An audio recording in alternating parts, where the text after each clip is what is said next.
Hello mga kain, for today's video, tinamaan tayo ng sakit. Ayan. Tinarangkaso tayo, no? So, gailantan tayo, giubo, galabad, atong ulo. Yamura, gikulata ang atong kalawasan. Tapos, giahak.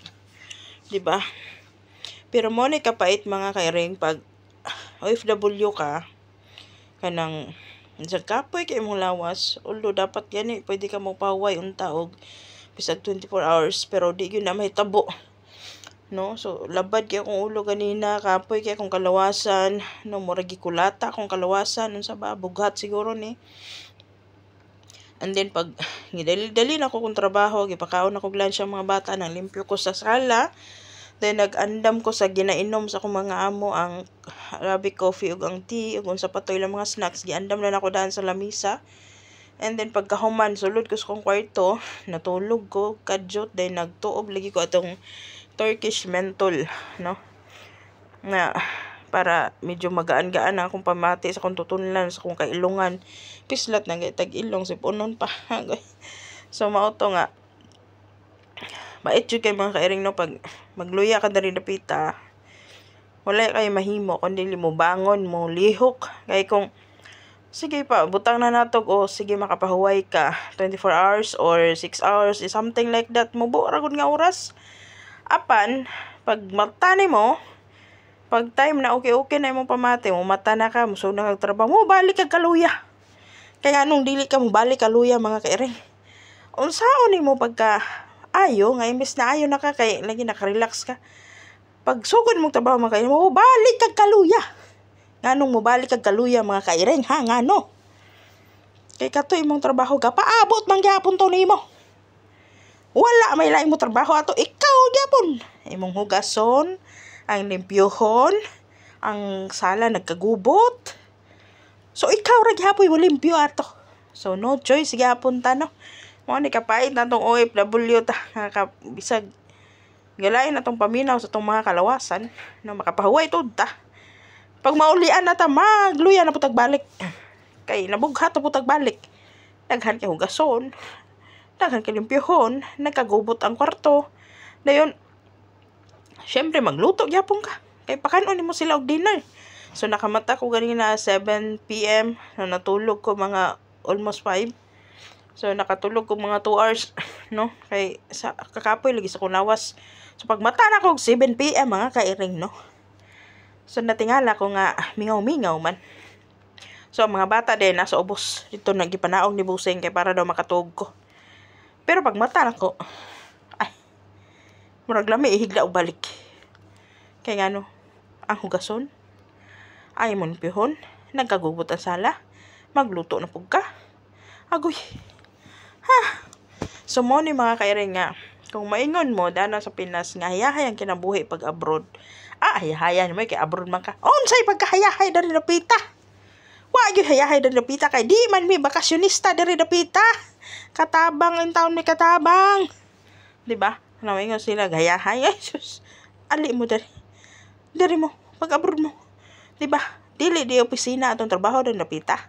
Puwera lang siguro kung di opisina atong trabaho diri manager ta, etc. Pero kay katabang ta katabang, no, dili mi hayahay. Muna karon mga kairing nga biwais gid mo sa inyohang mga sweldo. Although mo tabang kung naitabanganan kung nakay extra, but ayaw gyud ihurot. Kay ngano, maabot ang time nga muli ka nga wa kay makuot. Unya ma-realize nimo kung unsa kakapoy tong naa ka diri. No? Okay man maluoy man ta, pero hunahuna ay mong lawas.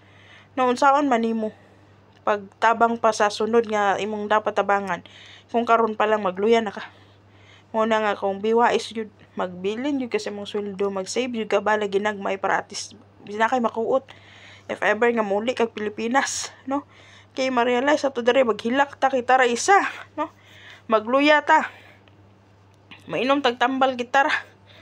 Kuha tag baso, kuha tag tambal, inom ta. Kay gutom ta galay natong ginhawa kasukaon ta kay kabuhi ta. Kita pa maglak-ang tag atong lutuon kay unsay makuan sa tong ginhawa para maulian ta. Di kita kaingon og huwan, tampulano. Palihog ko bi, tabangi ko, wa gyud. Kita rin mo tabag sa tong galingon. Mo na nga kamo dira. No, kamo dira. Biwais gyud mo, no? Ayaw gyud yung ihurot-hurot. Magbilin-bilin gyud mo ginagmay para sa imong kagalingon nga namo makaot. Kaya nag-abot sa time, luoy kita. Amot na lang, munang dili sayon ang OFW ka. Dili sayon nga mga sila, abroad ka. Dako imo sa dako baroy. Nga among trabaho dere. Sobra pa sa overtime. Naapay time makatulog may alas 3 sa kadlawon, mo matamig alas 5 sa imedya kanay klase. Manglimpyo, manglaba, tanan-tanan, why di op? Di ba? Muna nga hopefully nga kamo dara sa Pilipinas, no? Magkuan sad mo. Kanang ikuan jud niyo sa iyong mind ba nga dili pa sabot ganaa ba diri of the OFW may or something. Okay among sitwasyon. Dili mi okay. Maghilak mi nga kamera, mura mi giyabag, di ba? Magyaw-yaw mi sa ko galingon nga kamera. Kay wala mi masultihan because kamera, di ba? Mo na kamo na sa Pinas kung kaya man ninyo dara nga di na mo need man diri sa gawas. Ay mo kanhi. Di ba kay sa tinuod lang dili gid siya kanang okay. Kung hina ka, kung imuhang physical nimo is hina ka, emotionally hina ka, wala na, mentally hina ka, masyuang ka diring dapita. Mo na nga kasagara sa uban mo give up gid sila. Anang di gid nila makaya kay dili sila ready. Fit to work man to ang ilang lawas but ilang mentally nila emotionally dili fit kay kita ra diri. So luoy kita. Mo na nga ako lang nag-share para at least awareness sa uban ba. Nga dili tungod nga okay mi sa social media, naka-smile, naka-travel, hato paingon dira, something like that, something like this. Lami og pagkaon. Uy, mentally dili mi okay, emotionally dili mi okay. Diba? Usahay matulong mi, wag tulo na mong luha. Kay gimingaw na mi mauli og Pilipinas but dili mi makauli. Kay kinahanglan pa na mong humanon ang dapat hangmanon. No? So maura to. So actually medyo okay na ko, tanaw pula kay kung daggoy. Medyo okay na ko, inom na og tambal din. Mo inom na pud ko unya before ko matulog, no? So banat day. Kay walay lain mo tabang nimo dara ikaw ra.